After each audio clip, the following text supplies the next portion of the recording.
started.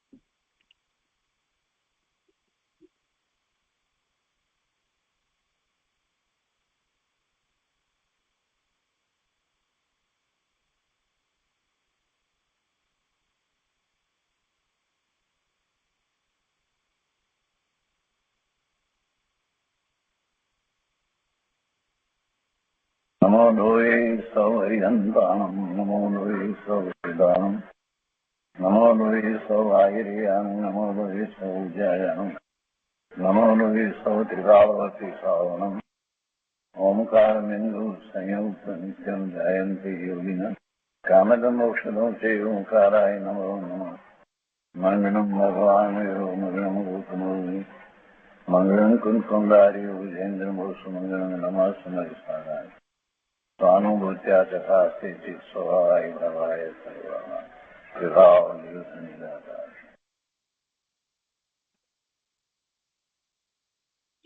स्वामी कार्तिकेय अनुप्रेक्षा શુભચંદ્રાચાર્ય ભગવાનની ટીકા અને પંડિત જયચંદજી શાબળાના ભાવાર્થ ટીકા સહિત આપણે સ્વામી કાર્તિકેય અનુપ્રેક્ષાનો સ્વાધ્યાય કરી રહ્યા છીએ અને એમાં પૂજ્ય ગુરુદેવશ્રી આપણને ઘણું અધ્યાત્મ સમજાવી રહ્યા છે. સ્વામી કાર્તિકેય અનુપ્રેક્ષાના સ્વાધ્યાયની અંદર આપણે 6 અનુપ્રેક્ષાનો સ્વાધ્યાય પૂરો કર્યો છે અને 7મી અનુપ્રેક્ષા ચાલે છે.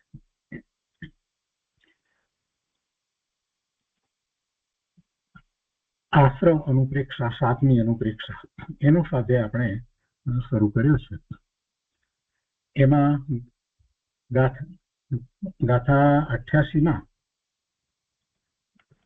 એ વાત કરી કે આશ્રવ કોને કહેવાય. જીવના પ્રદેશોનું પરિસ્પંદન એને આશ્રવ કહેવાય અને એમાં યોગ તરીકે મન વચન કાયાના યોગ છે એ બધી વાત એમાં આવી.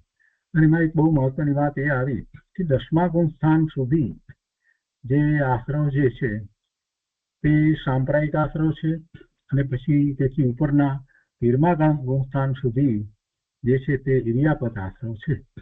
કેમ કે 10મા ગુણ સ્થાન સુધીના જે આશ્રવ છે એમાં સ્થિતિબંધ અને અનુભાગ બંધ છે, જ્યારે તે પછીના આશ્રવ જે છે એમાં સ્થિતિબંધ અને અનુભાગ બંધ નથી, માત્ર પ્રદેશ અને પ્રકૃતિ બંધ છે, કારણ કે ત્યાં કશાય નથી. અને એ પછીથી 89મી ગાથાની અંદર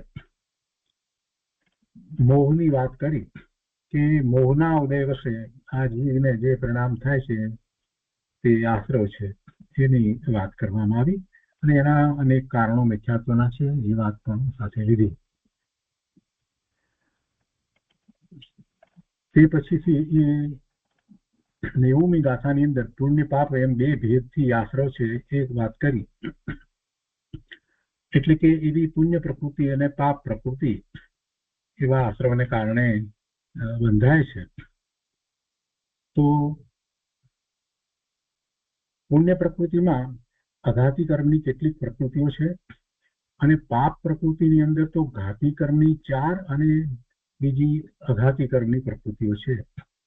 અને એ શુભ અને અશુભ એમ ભાવોને કારણે હોય છે એવા તીવ્ર કષાય રૂપ છે. અને એ પછીથી હવે 90મી ગાથા પછીથી મંદ અને તીવ્ર કષાય જેને કારણે શુભ બંધ અને અશુભ બંધ એટલે કે પુણ્યનો બંધ અને પાપનો બંધ પડે છે તો એના દ્રષ્ટાંત કહે છે. તો 91મી ગાથાથી આજે આગળ આપણે સ્વાધ્યાય લઈએ છીએ. અહીંયા સંસ્કૃતમાં ગાથા આ રીતે છે. સર્વત્ર અપી પિલ્ય વચનમ દુર્વચને દુર્જને અપી ક્ષમાકરણમ સર્વેષા ગુણ ગ્રહણમ મંદ કષાયાણ દ્રષ્ટાંતા. એના અર્થમાં તે છે કે સર્વ જગ્યાએ શત્રુ મિત્ર આદિમાં પ્રિય હિતરૂપ વચન બોલવા, શત્રુ હોય કે મિત્ર ગમે તે હોય છતાં પણ પ્રિય હિતરૂપ વચન બોલવા, દુર્વચનો સાંભળીને પણ દુર્જનો પ્રત્યે ક્ષમા કરવી તથા સર્વ જીવોના ગુણ જ ગ્રહણ કરવા, સર્વ જીવોના ગુણ જ ગ્રહણ કરવા એ સર્વ મંદ કસાઈ જીવોના દ્રષ્ટાંત છે. અને પછી 92મી ગાથામાં આગળ કહે છે કે આત્મ પ્રશંસન કरणम પૂજ્યેષુ અપી દોષ ગ્રહણશીલત્વમ વૈરધારણમ ચ સુચિરમ તીવ્ર કષાયાણા ગંગાની. 92મી ગાથામાં અર્થમાં કહે છે કે પોતાની પ્રશંસા કરવી, પૂજ્ય પુરુષોના પણ દોષ ગ્રહણ કરવાનો સ્વભાવ રાખવો તથા ઘણા કાળ સુધી વૈર ધારણ કરી રાખવું એ તીવ્ર કસાઈ જીવોના ચિહ્ન છે. પોતાની પ્રશંસા, પૂજ્ય પુરુષોના પણ દોષ જોવા, દોષ ગ્રહણ કરવાનો એવો સ્વભાવ અને ઘણા કાળ સુધી વૈર ધારણ કરી રાખવું કોઈ પ્રત્યે અને પ્રત્યે દ્વેષનો ભાવ, આ બધા તીવ્ર કસાઈ જીવોના ચિહ્નો કહેવામાં આવે. અહીંયા 92મી ગાથા જે કહેવામાં આવી તો એના સમર્થનમાં એટલે 91 અને 92 બે બંને ગાથાના સમર્થનની અંદર એની અંદર બંને ગાથાની વાત એમ જેમાં કરવી છે તો એના સમર્થનમાં શ્રી પુરુષાર્થ સિદ્ધિ ઉપાય અમૃતચંદ્રાચાર્ય ભગવાનનો ગ્રંથ એની 121મી ગાથા કહી છે. તો એ આપણે લઈએ છીએ કે હરિત તૃણાંગ ગુરુચારિણી મંદા મૃગ શાવકે ભવતી મૂર્છા ઉંદરનિકરોન્નાથિની માચ્યારે શૈવ જાયતે તીવ્રા. અને એના અર્થમાં કહે છે પુરુષાર્થ સિદ્ધિ ઉપાયની આ 21મી ગાથા એના અર્થમાં કહે છે કે લીલા ઘાસના અંકુર ચરવાવાળા હરણના બચ્ચામાં એ ઘાસ ચરતી વેળા પણ તત સંબંધી મૂર્છા મંદ હોય છે. લીલું ઘાસ હરણનું બચ્ચું એ ચરે છે ત્યારે પણ એને એ સંબંધીની મૂર્છા મંદ હોય છે. ત્યારે એટલે મંદ છે અને મૂર્છા મંદ છે, તીવ્ર નથી.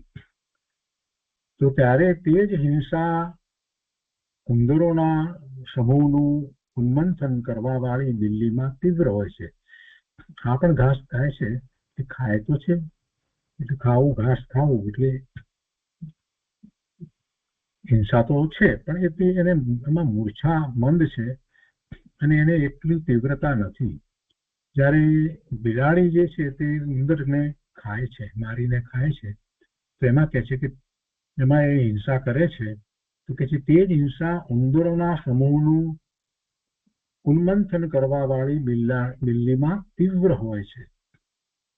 હરણ તો સ્વભાવથી જ લીલા ઘાસની અધિક શોધમાં રહેતું નથી. એક વાત તો એની એ છે, લીલા ઘાસની અધિક શોધમાં રહેતું નથી, છતાં જ્યારે તેને લીલું ઘાસ મળી પણ જાય તો તે થોડું ઘણું ખાઈ અને તેને છોડી અને ભાગી જાય છે. પરંતુ બિલ્લી તો પોતાના ખાદ્ય પદાર્થની તપાસમાં સ્વભાવથી જ અધિક ચેષ્ટિત રહે છે, શોધે છે, એનો સ્વભાવ જ એવો છે. ભૂખ હોય કે ન હોય પણ બિલ્લી તો પોતાના ખાદ્ય પદાર્થની તપાસમાં સ્વભાવથી જ અધિક ચેષ્ટિત રહે છે.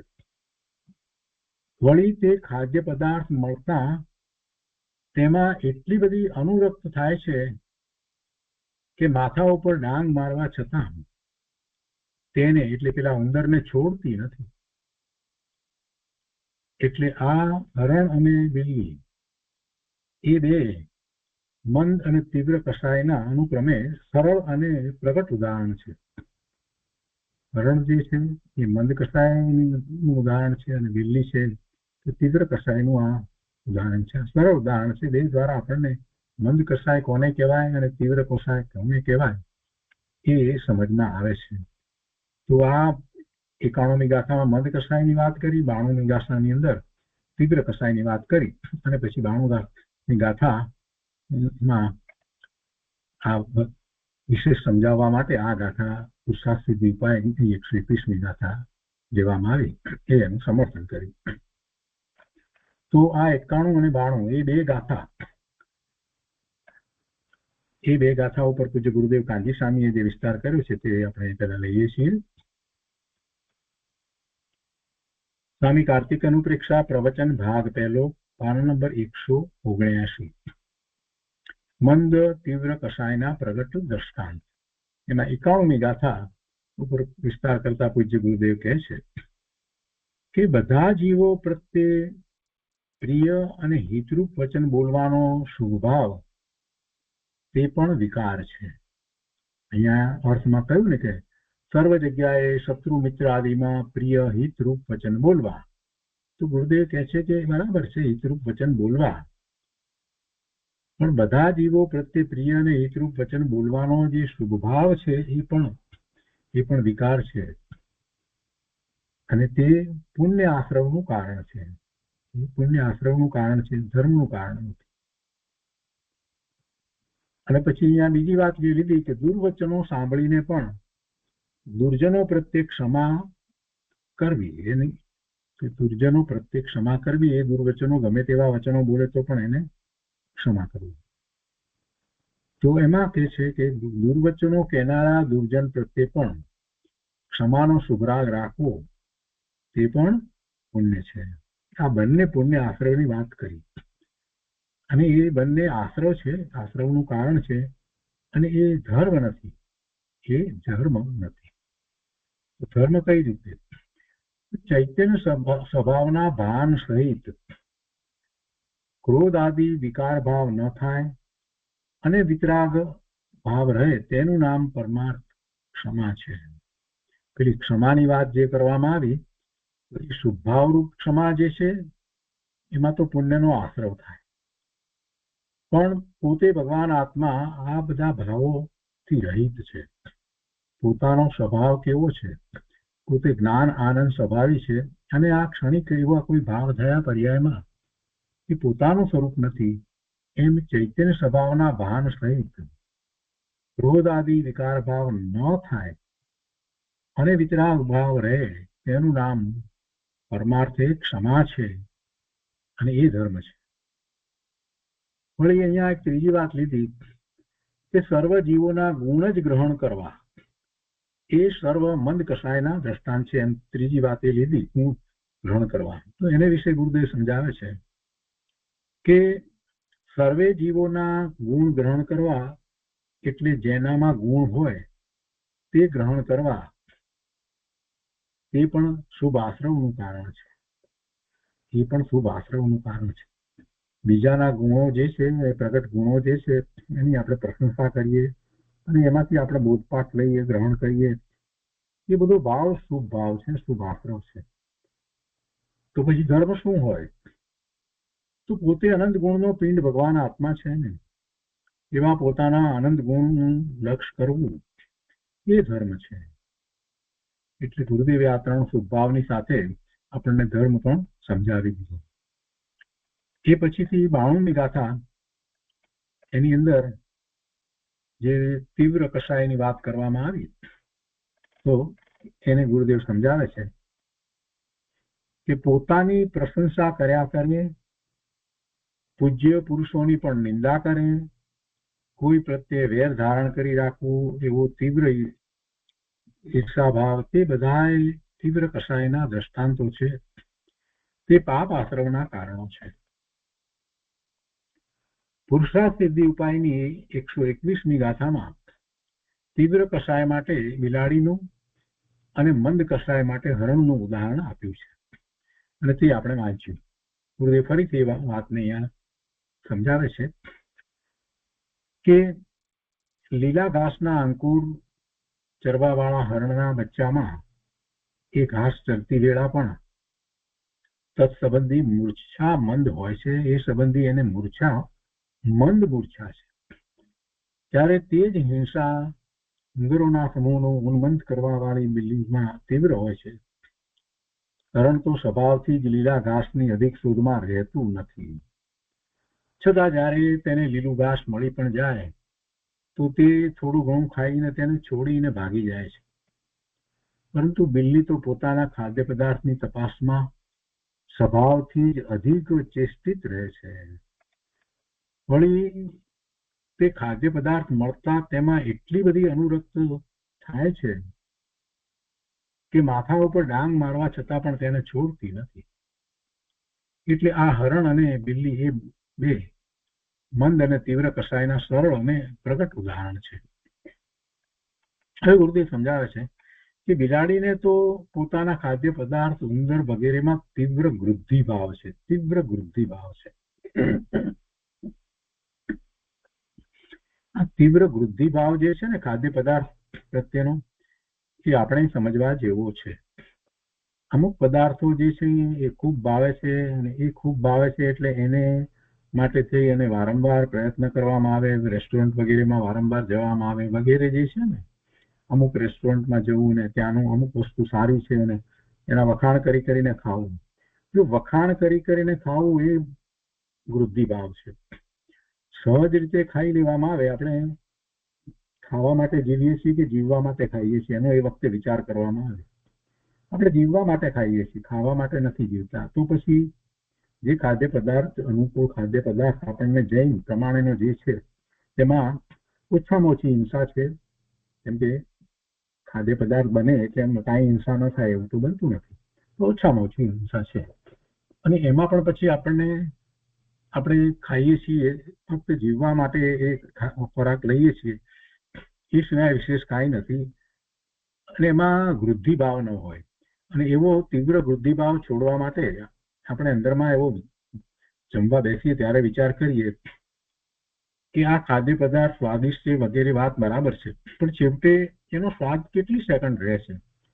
જ્યાં સુધી મોઢામાં છે ત્યાં સુધી એનો સ્વાદ છે. પછી મોઢામાંથી અંદર કોળીઓ ઉતરી જાય પછી એનો કોઈ સ્વાદ રહેતો નથી. અને મોઢામાં પણ ચાવીએ છીએ અને સ્વાદ લાગે છે ત્યારે પણ જ્યારે એને બહાર કાઢીએ તો ફરી એને ખાવાનું મન નથી થતું.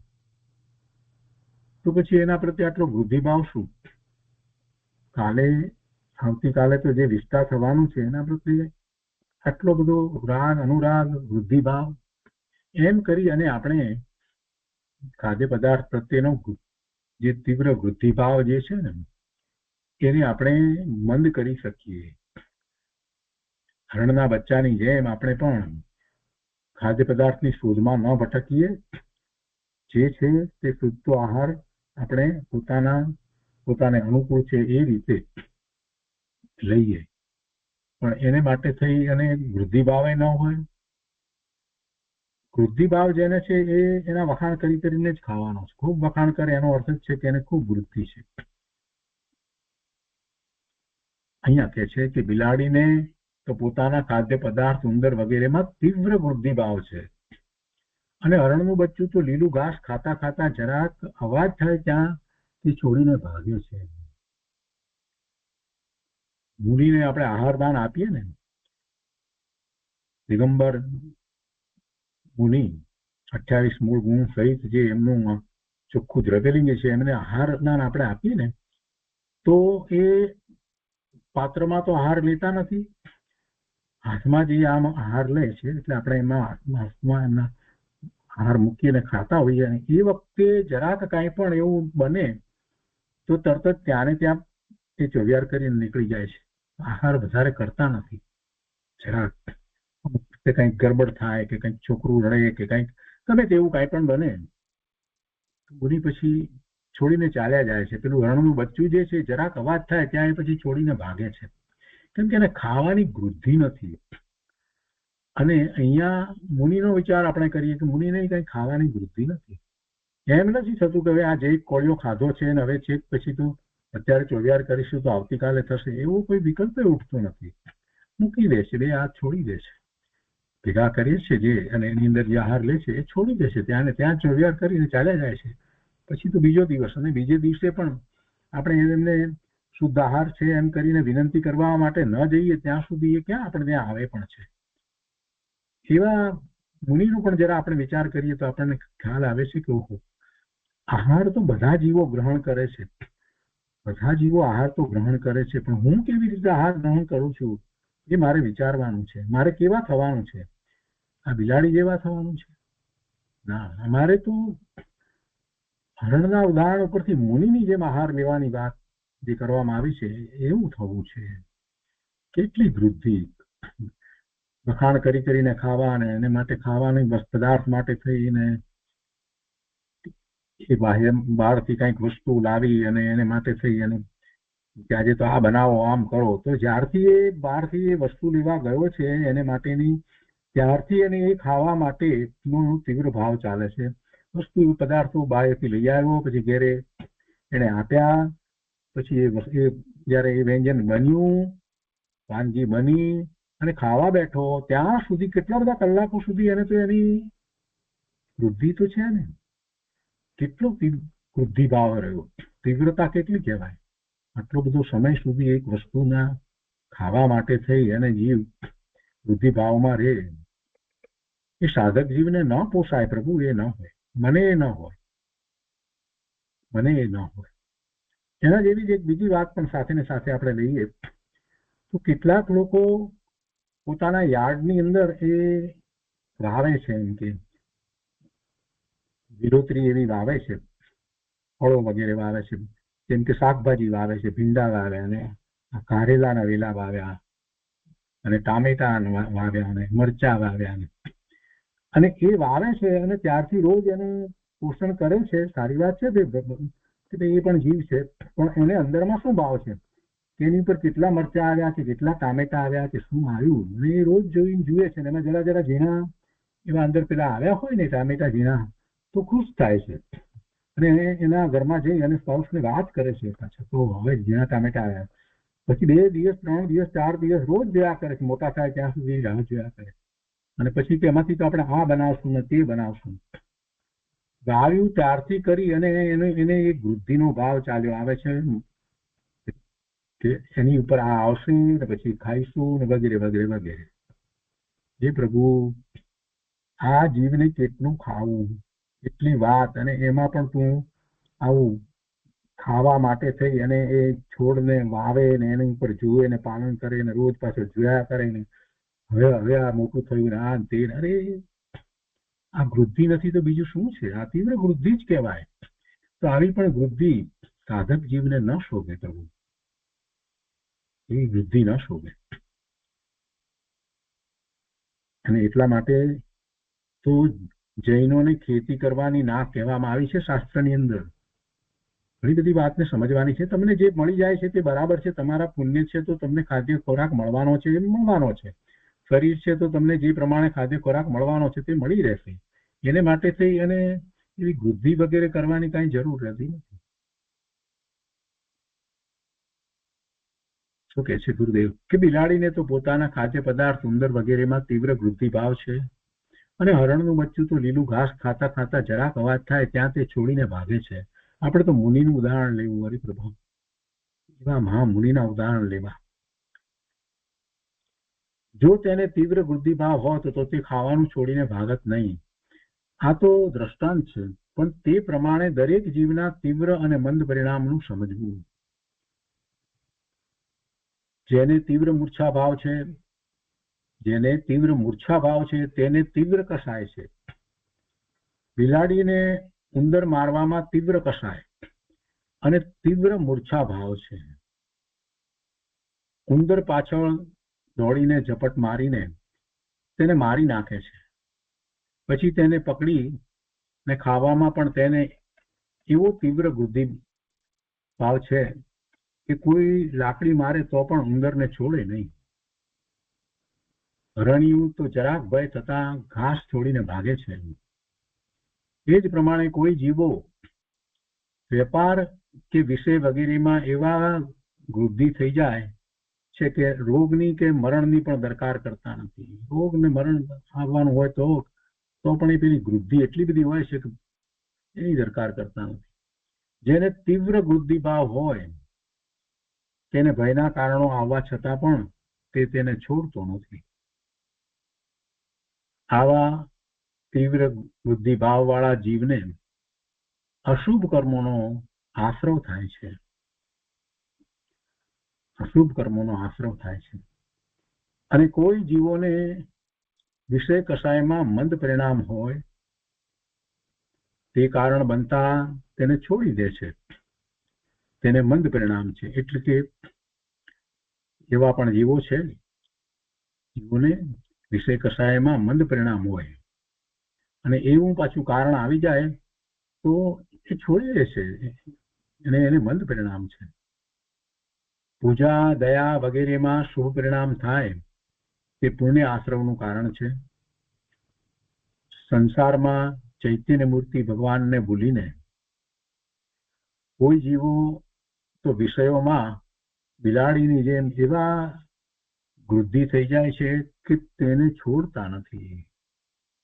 વિષય કષાયમાં એવા બુદ્ધિવંત થઈ જાય છે કે તેને છોડતા નથી, વિચાર નથી કરતા.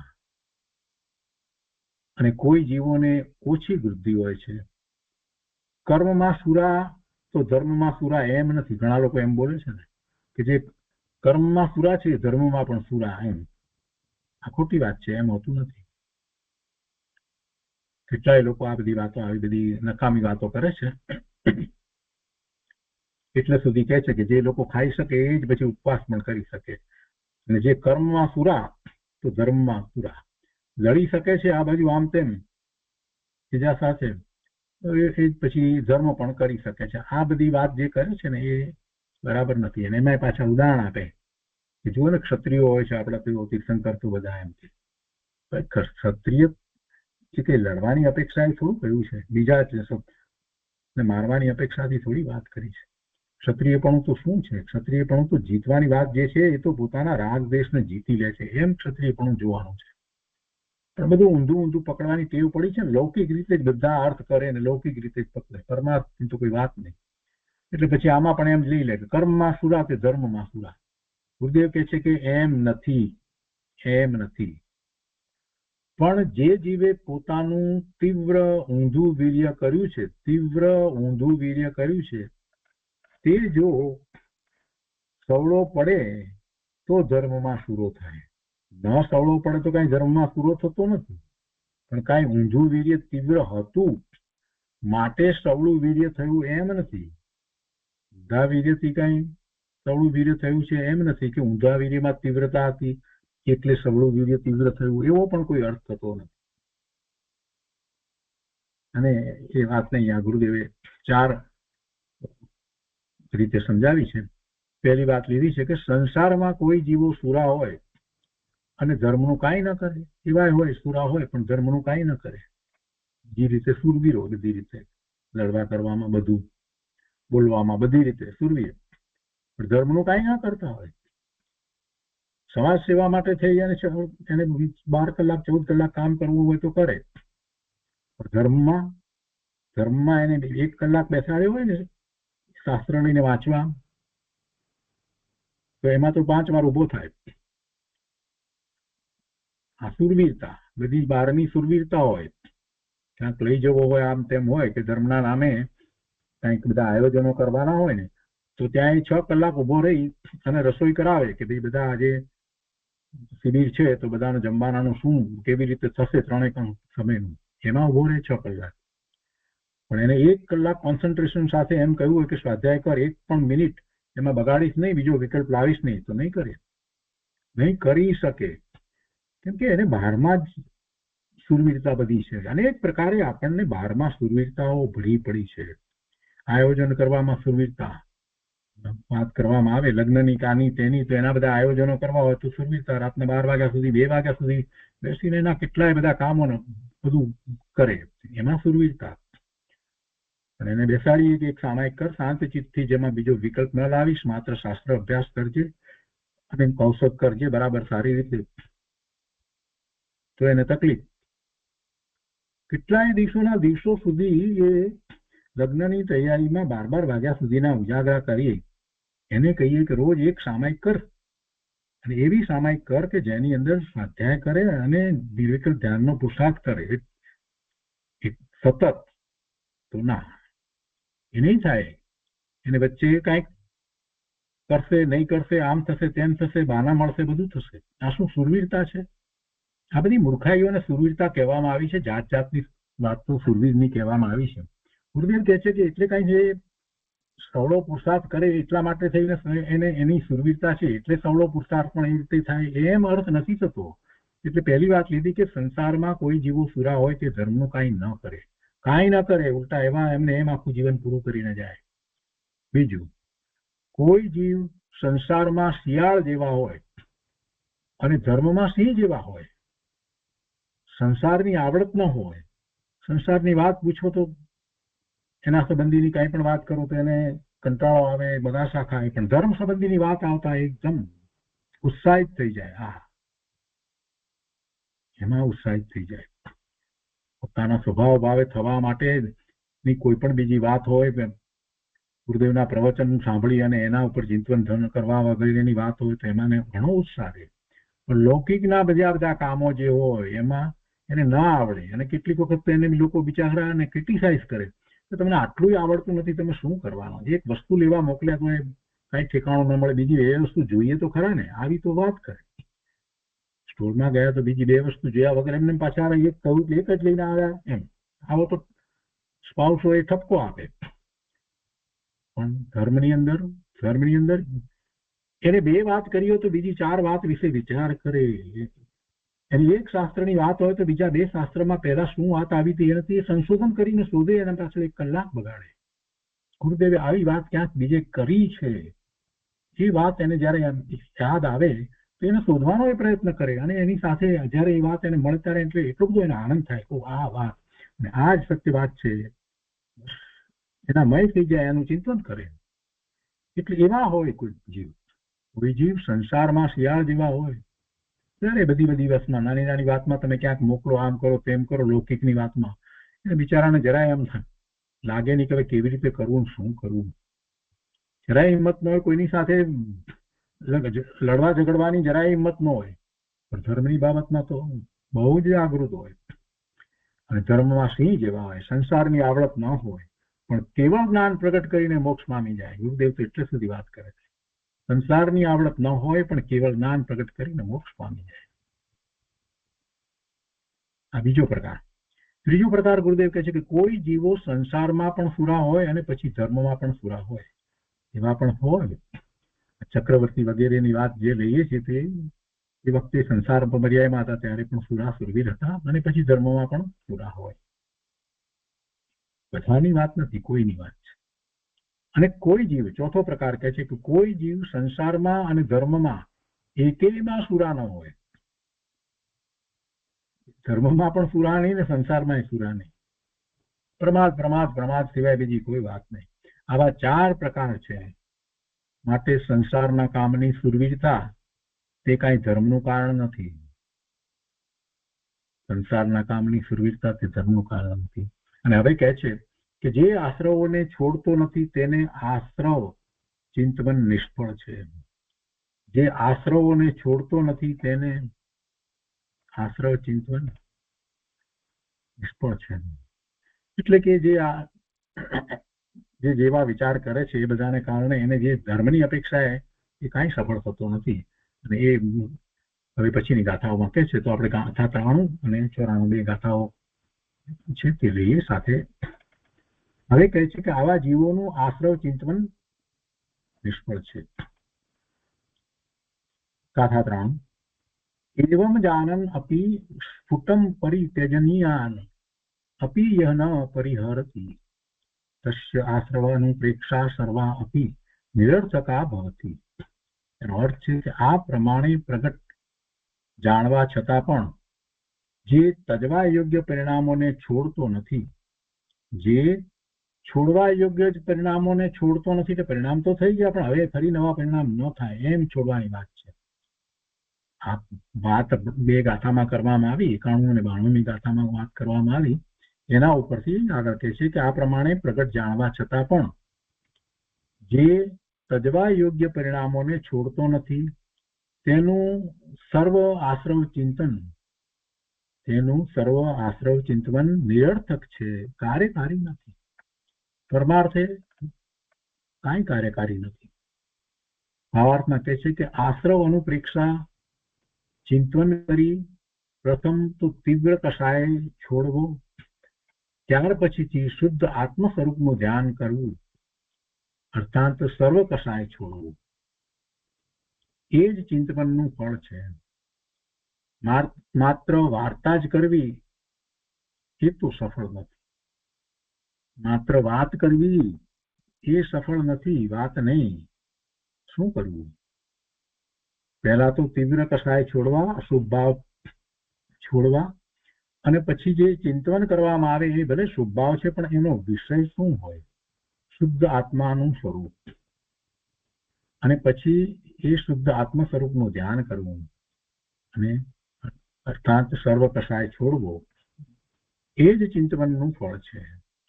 માત્ર વાર્તા કરવી એ તો સફળ નથી. અને પછી છેલ્લી ગાથા, એટલે આ અધિકારની છેલ્લી ગાથા એટલે 94મી ગાથામાં કહે છે કે એતાન મોહજ ભાવાનય પરિવર્જયતિ ઉપશમેલીન હેયમ ઇતિ મન્યમાન આશ્રવ અનુપ્રેક્ષણમ તસ્ય. શેને આશ્રવ અનુપ્રેક્ષા કહેવાય છે એની વાત હવે કરે છે કે જે પુરુષ ઉપર કહેલા સગળા મોહના ઉદયથી થયેલા મિથ્યાત્વાદી પરિણામોને છોડે છે. જે પુરુષ કહેતા બધા જીવની વાત છે. જે જીવ ઉપર કહેલા બધા જ મોહના ઉદયથી થયેલા મિથ્યાત્વાદી પરિણામોને છોડે છે. કેવો થયો થકો છોડે છે? તો કે ઉપસમ પરિણામ, જે વિતરાગ ભાવ, તેમાં લીન થયો થકો એ બધા પરિણામને છોડે છે. પહેલા તો એને ઉપસમ ભાવ છે ને, તથા એ મિથ્યાત્વ આદિ ભાવોને હે અર્થાત ત્યાગવા યોગ છે એમ જાણતો થકો તે આશ્રવ અનુપેક્ષા હોય છે. એમ એને આશ્રવ અનુપેક્ષા છે. અને પછી અધિકારની ટીકા પૂરી કરતા પંડિતજી એક દોહરો લખે છે, જયચંદજી છાપડાએ દોહરો લખ્યો છે કે આશ્રવ પંચ પ્રકારને ચિંતવી તજે વિકાર, તે પામે નિજ રૂપને એ જ ભાવના સારણ ઇતિ આશ્રવ અનુપેક્ષા. તો આ 93 અને 94 એ બે ગાથાઓ ઉપર પૂજ્ય ગુરુદેવ કાંજી સ્વામીએ જે વિસ્તાર કર્યો છે તે જોઈએ. પહેલી વાત એ છે કે જીવોનું આશ્રવ ચિંતન નિષ્ફળ જાય છે. એની વાતમાં ગુરુદેવ કહે છે કે જુઓ, આ આશ્રવ ભાવો તે છોડવા જેવા છે. આ આશ્રવ ભાવો તે છોડવા જેવા છે. ચૈતન્ય સ્વભાવનું ભાન કરીને તેમાં એકાગ્રતા કરે છે ત્યારે એને આશ્રવ ઉત્પન્ન જ નથી થતા. એટલે એમ કહેવાય કે ચૈતન્ય સ્વભાવનું ભાન કરીને તેમાં એકાગ્ર થતા આશ્રવો છૂટી જાય છે. છૂટી જાય છે એટલે નવા આશ્રવ થતા નથી.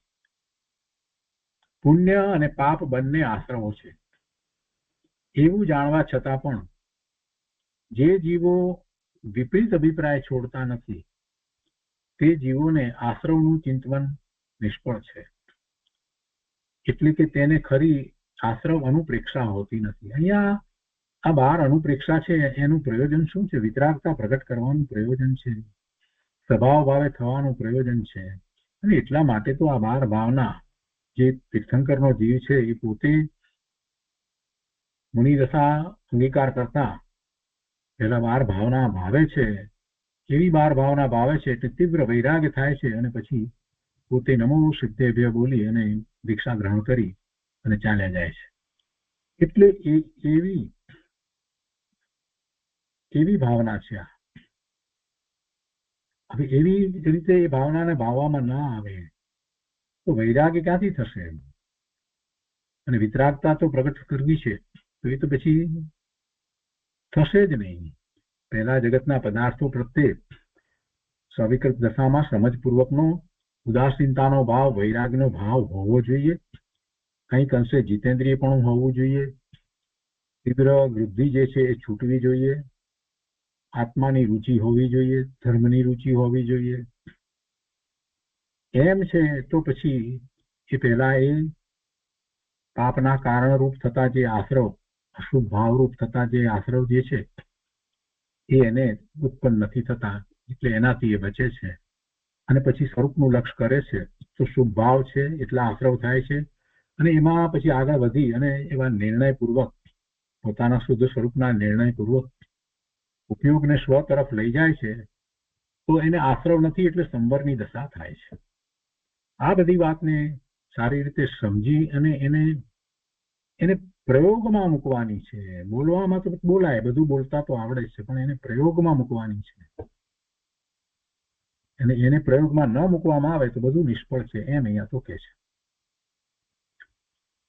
છે ને કે જે જીવો વિપરીત અભિપ્રાય છોડતા નથી, આ બધું જાણે પુણ્ય પાપ બંને આશ્રવ છે એવું જાણવા છતાં વિપરીત અભિપ્રાય છોડતા નથી, તે જીવોને વિપરીત અભિપ્રાય એટલે પોતે ભગવાન આત્મા આ બધા આશ્રવથી જુદો ભિન્ન છે. પોતાનામાં કોઈ ગુણ છે જ નહીં આશ્રવ થાય એવો, અને પોતાને આ આશ્રવ જે છે એમાં એટલી બધું એકત્વ હોય, ભલે શુભ હોય તો પણ, તો એનો અર્થ એ થયો કે એને મિથ્યા માન્યતા છે, વિપરીત અભિપ્રાય છે એનો. વિપરીત એટલે ભગવાનની વાણીમાં જે પરમ સત્ય પ્રકાશી છે એનાથી વિપરીત અભિપ્રાય છે. તેવા વિપરીત અભિપ્રાય છોડતા નથી, તે જીવોને આશ્રવનું ચિંતન નિષ્ફળ છે. એટલે કે તેને ખરી આશ્રવ અનુપ્રેક્ષા હોતી નથી. આશ્રવ તે મારું સ્વરૂપ નથી, મૂળ વાત આ છે. આશ્રવ તે મારું સ્વરૂપ નથી એવો નિર્ણય બરાબર પાકો થવો જોઈએ. અને એમ જાણીને જો આશ્રવ રહિત આત્મ સ્વરૂપને ઓળખે અને મિથ્યાત્વ આદિ આશ્રવને છોડે તો આશ્રવ ભાવના સફળ છે. ગુરુદેવ સમજાવે છે કે પુણ્ય પાપ બંને આશ્રવ છે એમ બોલે, સોનાની બેડી, લોખંડની બેડીને બધું બોલે, પણ પોતે ઊંધી માન્યતાને છોડે નહીં. તેને તો આશ્રવનું ચિંતન પોપટ જેવું છે. પોપટને કંઈક ભણાવી દેવામાં આવે તો પોપટ બોલ્યા કરે.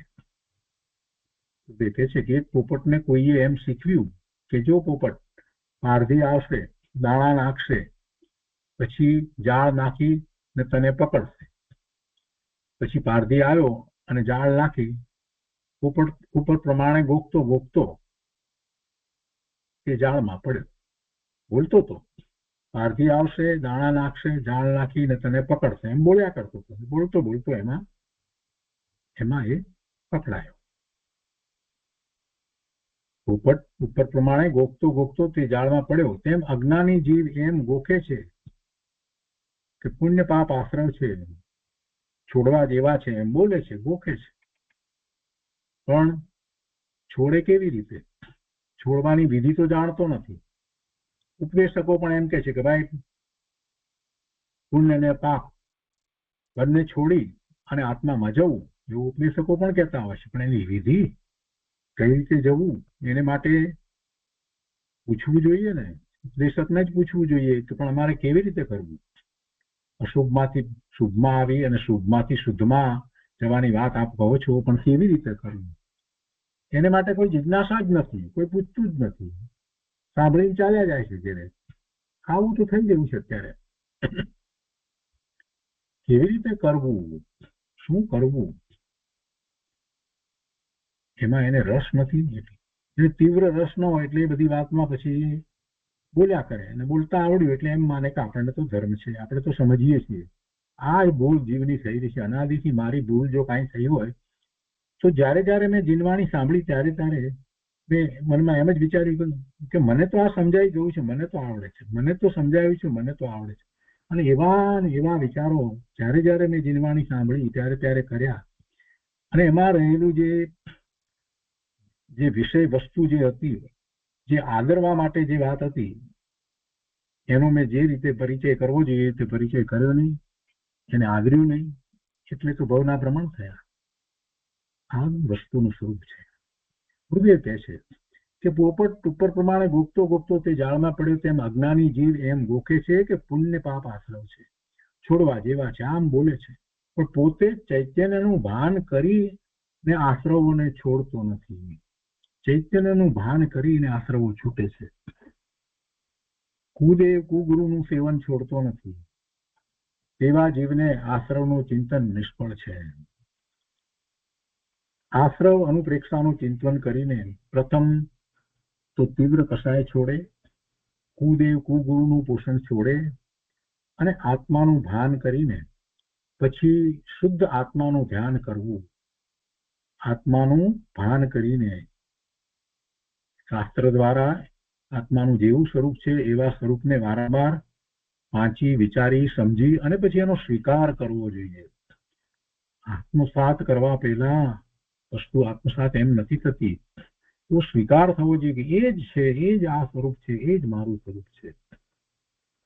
આત્માનું ભાન કરીને પછી શુદ્ધ આત્માનું ધ્યાન કરવું, અર્થાત સર્વ કસાયો છોડવા, એ જ ચિંતવનનું ફળ છે. માત્ર વાતો કરે તે કાંઈ સફળ નથી, તે કાંઈ સફળ નથી.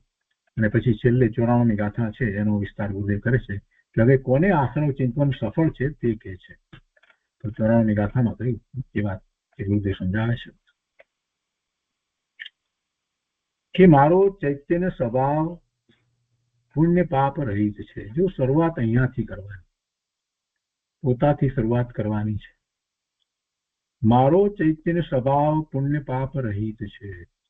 મારો ચૈતન્ય સ્વભાવ શુભાશુભ ભાવ રહિત છે. મારો ચૈતન્ય સ્વભાવ આશ્રવ રહિત છે. મારો ચૈતન્ય સ્વભાવ બંધ રહિત છે. મારા સ્વભાવમાં આમાંનું કાંઈ નથી. 9 તત્વની વાત કરીએ છીએ, 7 તત્વ અને 9 પદાર્થ એમ કહીએ અથવા તો 9 તત્વ કહીએ તો પણ એમાં આ મૂળભૂત વાત જે છે તે આ પકડવાની છે. સમજ પ્રમાણે એ બધું કહે છે કે 7 તત્વની વાત કહે છે ત્યારે જીવ અજીવ સિવાય બાકીના જે 5 જે છે એ તો એ પર્યાય છે એમ કહે છે. આ જીવ કહે છે કે તો આવ્યો છે, પણ એમાંની મૂળ વાત તો એ હતી કે પર્યાય છે, એ ક્ષણિક છે, બદલાય છે, એ મારો મૂળ સ્વભાવ નથી. એ ચેતના હું નથી. અને એ ચેતના હું નથી, ચૈતન્ય જ્ઞાન સ્વભાવ મારો છે, એના ઉપર એને જોર આપવાનું છે. ચૈતન્ય સ્વરૂપ ભગવાન આત્મા હું છું, એને વાતને પકડી રાખી અને એનું જ ચિંતન કરવાનું છે, એના ઉપર જોર આપવાનું છે. મારો ચૈતન્ય સ્વભાવ પુણ્ય પાપ રહિત છે. એવા ચિદાનંદ સ્વભાવનું, જ્ઞાન આનંદ સ્વભાવનું ભાન કરીને તેના ઉપસમ ભાવમાં લીન થતા મોહ ભાવો છૂટી જાય છે. જો પહેલા સીધા કર્મ જે છે એનો ક્ષય નહીં થાય, ક્ષયોક્ષમ નહીં થાય, પહેલા ઉપસમ થશે. કેમ કે આ જે ભાવ જે છે ને એના કારણમાં એનું મિથ્યાત્વ એટલે મોહની કર્મ છે. તો મોહની કર્મની પ્રકૃતિમાં ઉપસમ થાય છે અને એ બહુ આપણું મોટું સદભાગ્ય છે કે એમાં ઉપસમ થાય છે. ઉપસમ થાય છે તો આપણને એટલો સમય મળે છે કે જેમાં આપણે એવી દશામાં હોઈએ અને એમાંથી પછી એ વાત આપણને માટે કાયમી થઈ જાય છે, તો ક્ષયોક્ષમ થઈ જાય છે. ઉપસમ થાય છે એટલે એ વખતે આપણે સમ્યક્તના પરિણામમાં છીએ અને એ અંતર્મુહૂર્ત માટેનો જે સમય જે છે, જે વખતે કર્મની પ્રકૃતિ, મોહની કર્મની પ્રકૃતિ જે છે એના ઉપસમ થયા છે. દર્શન મોહની અને ચારિત્ર મોહની કર્મની પ્રકૃતિના ઉપસમ જ્યારે એ વખતે થયા છે, અનંતાનુબંધીનો પણ ઉપસમ એ વખતે વર્તે છે. એ સમયનો ગાળો જે છે, એ સમ્યક્તનો સમય જે છે એ આપણે માટે બહુ જ ઉપકારી છે, આશીર્વાદ રૂપ છે.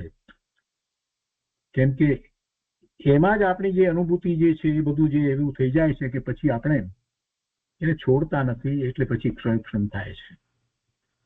ઉપસમ શા માટે થાય છે એનો જરાક વિચાર કરીએ તો ખ્યાલ આવે કે ઉપસમ થાય છે બોલીએ છીએ, પણ શું છે ઉપસમનું રહસ્ય સમજવા જેવું છે પ્રભુ. આ ઉપસમ, ઓહો, ભગવાનની કેવી કૃપા છે કે એવો મને ઉપસમ થાય. અને ઉપસમ થાય એટલે તો આગળ વધાય છે, ક્ષયોક્ષમ થઈ જાય છે, સંકિત થઈ જાય છે. ગુરુદેવ કહે છે કે મારો ચૈતન્ય સ્વભાવ પુણ્ય પાપ રહિત છે. એવા ચિદાનંદ સ્વભાવનું ભાન કરીને તેના ઉપસમ ભાવમાં લીન થતા મોહ ભાવો છૂટી જાય છે. તેવા જીવને ખરી આશ્રવ અનુપ્રેક્ષા હોય છે. હું જ્ઞાયક ચૈતન્ય છું, હું જ્ઞાયક, જ્ઞાન સ્વભાવી ભગવાન આત્મા, જ્ઞાન જ્ઞાન જ્ઞાન સિવાય બીજું કાંઈ નથી. હું જ્ઞાયક ચૈતન્ય છું એવું ભાન કરીને પછી તેમાં અંતર્મુખ એકાગ્રતા વડે ઉપસમ ભાવમાં લીન થાય છે. તેને આશ્રવો છૂટી જાય છે.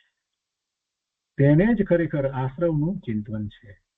આ આશ્રવનું ચિંતન, આ આશ્રવ ભાવના, આ આશ્રવ અનુપ્રેક્ષા, આ જયારે ચિંતન કરી અને આગળ વધે છે તો આ અનુપ્રેક્ષાનું ચિંતન કરતા એ સમ્યક્ત્વ પ્રગટ કરી લે છે. પછી પંડિતજીએ જે દોરો કયો છે, આશ્રવ પંચ પ્રકારને ચિંતવે સજી વિકાર, તે પામે નિજ રૂપને એ જ ભાવનાશા. આશ્રવ અનુપ્રેક્ષા સમાપ્ત. તો એનો અર્થ ગુરુદેવ કરતા કહે છે કે મિથ્યાત્વ આદિ 5 પ્રકારના આશ્રવો છે. મિથ્યાત્વ આદિ 5 પ્રકારના આશ્રવો છે અને મારો ચિદાનંદ સ્વભાવ શુદ્ધ છે એમ ઓળખીને નિજાનંદની અનુભૂતિમાં લીન થાય છે, આત્માની અનુભૂતિમાં લીન થાય છે, એ જીવ પોતાના શુદ્ધ સ્વરૂપને પામે છે અને તેને જ આ ભાવના સારભૂત છે. વિપરીત અભિપ્રાય ન છોડે, અસત્સંગ ન છોડે, વિપરીત માન્યતા વાળાની પ્રશંસા ન છોડે, તેવા જીવોને આશ્રવ ભાવના હોતી નથી. વિપરીત અભિપ્રાય તો છોડવો, અસત્સંગ પણ છોડવો અને વિપરીત માન્યતા વાળાની પ્રશંસા પણ ન હોય. સાચા દેવગુરુ શાસ્ત્ર પ્રત્યે જ અહોભાવ હોય, એમને જે માને. જેમ ખરો પુત્ર હોય તે બાપના દુશ્મનની પ્રશંસા કરે નહીં, તેમ જેને ચૈતન્ય સ્વભાવ રૂચ્યો, તે વિપરીત અભિપ્રાય છૂટ્યો, જેને ચૈતન્ય સ્વભાવ રૂચ્યો અને એને વિપરીત અભિપ્રાય છૂટ્યો, તે જીવ વિપરીત અભિપ્રાય વાળા જીવોની પ્રશંસા કરે નહીં. જેમ પતિવ્રતા સ્ત્રી પોતાના પતિ સિવાય બીજા ઉપર પ્રેમ કરે નહીં, તેમ ધર્મી જીવ કુદેવ આદિને માનતો નથી. કુદેવ આદિ ઉપર પહેલા મિથ્યાત્વ હતું ત્યારે અજ્ઞાન સહિત એને પ્રીતિ હતી, પહેલા હોઈ શકે, પણ હવે જયારે એને સાચી વસ્તુનો ખ્યાલ આવ્યો છે તો એવો ધર્મી જીવ કુદેવ આદિને માનતો નથી. એ અનાયતન છે. એ અનાયતન 6 પ્રકારે અનાયતન કયા છે, કુદેવ, કુગુરુ, કુશાસ્ત્ર અને એને માનવા વાળા 3. એટલે 6 પ્રકારે અનાયતન છે, એમાં આપણે ન રહેવાય. કુદેવ આદિ ઉપર પહેલા પ્રીતિ હતી, તેમ જો સાચા દેવગુરુ શાસ્ત્રને ઓળખીને સાચા દેવગુરુ શાસ્ત્ર પ્રત્યે વિશેષ ભક્તિભાવ ન આવે તો તે કુટાશ્રી જેવો છે. તેને ચૈતન્યની રુચિ નથી અને તેને એક પણ આશ્રવ છૂટતો નથી. જે જીવ ચૈતન્ય સ્વભાવની રુચિ કરે તેને કુદેવ, કુગુરુ વગેરેનો સંગ છૂટી જાય છે અને તેને જ ખરી આશ્રવ અનુપ્રેક્ષા હોય છે. એ રીતે આ આશ્રવ અનુપ્રેક્ષા અહીંયા પૂરી થાય છે. હવે આવતી વખતે આપણે સ્વામી કાર્તિક અનુપ્રેક્ષાથી 8મી અનુપ્રેક્ષા, સંબર અનુપ્રેક્ષા લઈશું. આજનો સ્વાધ્યાય આપણે અહીંયા સુધી રાખીએ છીએ.